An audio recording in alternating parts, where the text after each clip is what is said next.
Who are these gentlemen, Maud? This is Mr. Boland, and this is Mr. Collins. Welcome to the Greville Arms, gentlemen. I hope you have a nice day here. How long will you be staying? I think we'll be staying for a few days. We have to see a few people in the area. It might take a while. And your name is? Kitty. Kitty Kiernan. Yes, we're sisters, and this is our family's hotel. Follow me.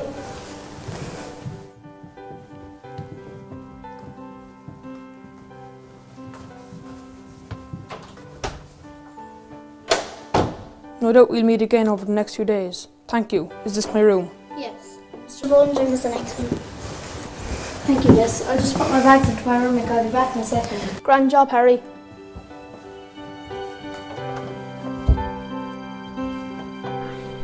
This was the first time that Michael and Harry met Kitty, and both of them tried for a time to win her affections, with Michael winning out in the end, but their friendship still remained intact. Later on, Michael and Kitty became engaged to be married, which sadly never came to fruition. On the 21st of November 1920, a team of assassination squads set up by Collins carried out simultaneous attacks on British Secret Service and military personnel throughout Dublin, killing 14 people, including the dreaded British Secret Service group, the Coyote Gang. This action tore British intelligence in Ireland apart, and in retaliation some members of the British Army and the RIC went on a killing spree in Croke Park while Dublin were playing Tipperary, firing indiscriminately at both players and innocent spectators alike.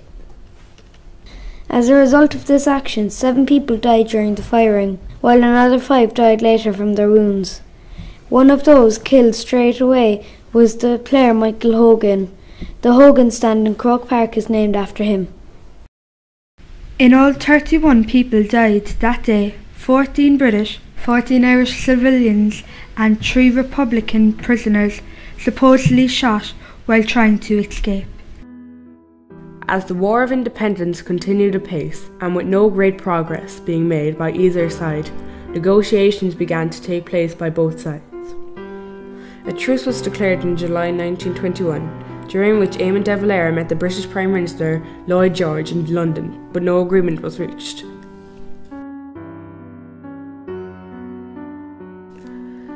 In October 1921, de Valera, who refused to go himself, sent a team to London to negotiate a treaty with the British. This team was headed by Collins, who, although he didn't want to do it, went on the insistence of de Valera. After almost 3 months of tough talks, a treaty was agreed and signed by the delegates on the 6th of December, after which Collins is reported to have said to Lord Birkenhead, "I may have signed my actual death warrant."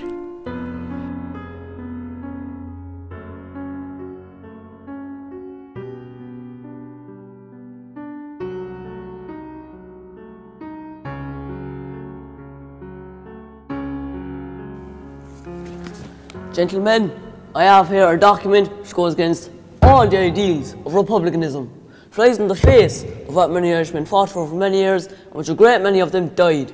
I find it reprehensible that the treaty should have been signed without referring it to me first, as you, Mr. Griffith, had promised. There is no solution to the Northern Ireland problem in this document. Our harbours will still be in the hands of the British, and as for the oath of allegiance to the Crown... Mr. de Valera, with all due respect, prior to the treaty being signed, in correspondence with you, we stated that we were sent here as plenipotentiaries, envoys, with full powers to act to make decisions on behalf of the government. And furthermore, we advise you to come over to be part of the discussions. That's right. Let me quote a pair of letter to you by us dated October 26, 1921. Quote, "As you are coming to London, we think of you coming without being known. It is important you should do so immediately, but if you cannot come privately, do not come publicly, unless we send you a message that in our opinion it is essential." Unquote. You were not given the power to sell out on our birthright. What kind of Republicans were you? You must have known that this document was not going to be acceptable to Republicans. We are Republicans. What this treaty gives us is autonomy to run our own country, something we never had before. It gives us back our own country, allows us to make decisions which will affect this country of ours without interference. The British Army will be out of here at last, and can you not see that this is an important stepping stone to a free Ireland? My God, here at last we have a chance for a free Ireland. The oath of allegiance, these are just words which can be recited as we grow. I do not care whether the King of England or the Simlet Crown be in Ireland so long as the people of Ireland get to shape their own destinies. In my opinion, it gives us freedom. Not the ultimate freedom that all nations desire, but the freedom to achieve it.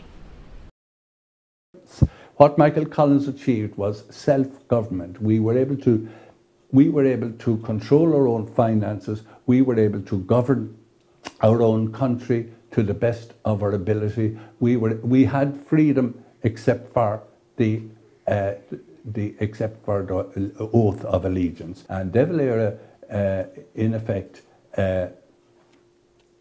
walked out of the Dáil because of this, but then in 1932 accepted that it didn't mean an awful lot, and he came back into the Dáil. You have been already reminded that we said that one of our first acts would be to get rid of the oath of allegiance.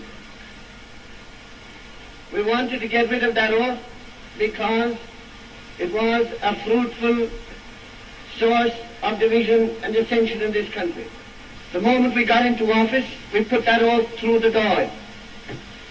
It was held up by the Senate, but the moment this election is over and we are returned, it will be sent back to the Senate, and whether they like it or not, then it becomes law over their heads.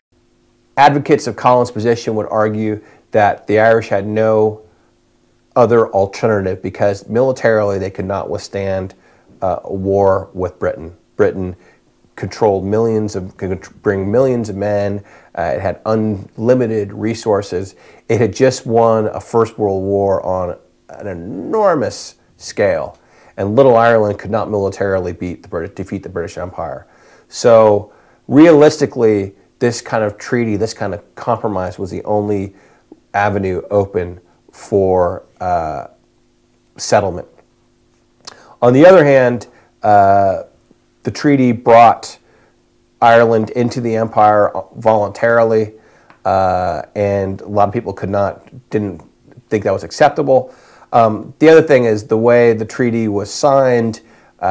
Some people will be critical of Collins signing the treaty without bringing it back to be ratified by the Irish cabinet, and that basically made the treaty split worse. But ultimately, people on both sides who were both conscientious, who both had good consciences, who acted in an upright fashion, who were intelligent, who were thoughtful, who were dedicated, strongly disagreed about the treaty. And that disagreement goes down to today.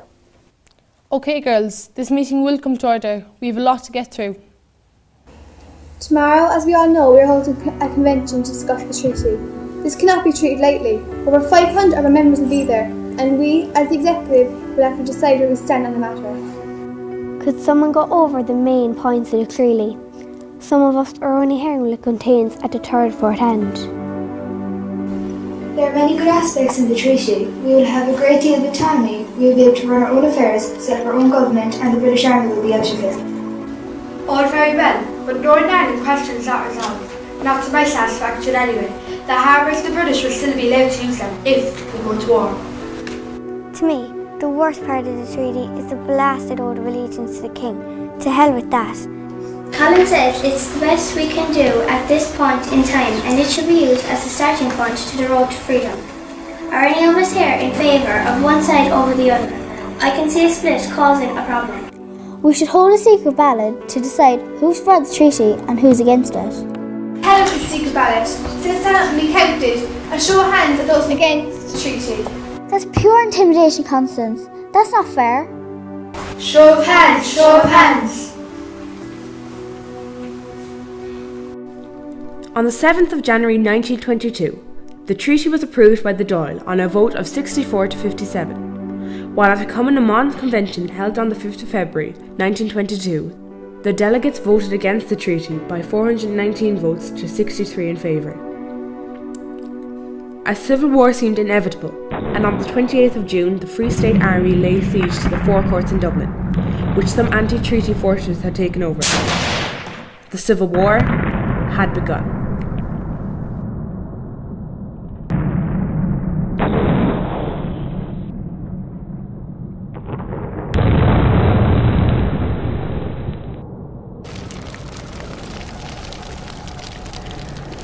civil war raged on for months, with both sides being guilty of carrying out atrocities, reprisals and revenge killings, which neither side could feel proud of. Harry Boland, Michael's friend, was shot by Free State troops in the Skerries Grand Hotel. He was reputed to be unarmed at the time. In August 1922, Collins travelled south in an effort to end the war, and on the 22nd of August, late in the evening, his convoy approached Ballyvolane.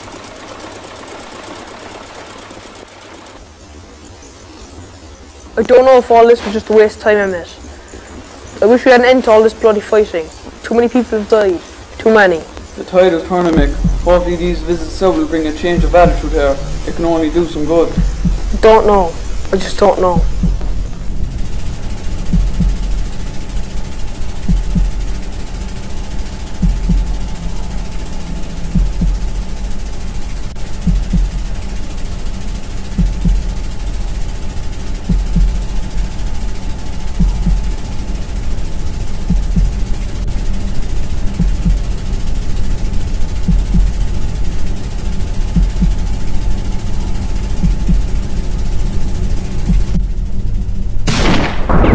Drag that out here. No, stop. Let's take him on here.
After jamming.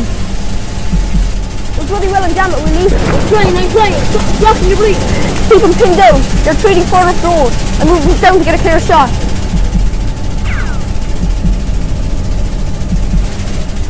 Be careful, Mick. For God's sake, stick to the cover.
When the convoy reached the outskirts of Cork, Colin's body was brought to the Sacred Heart Church on Victoria Cross, where the last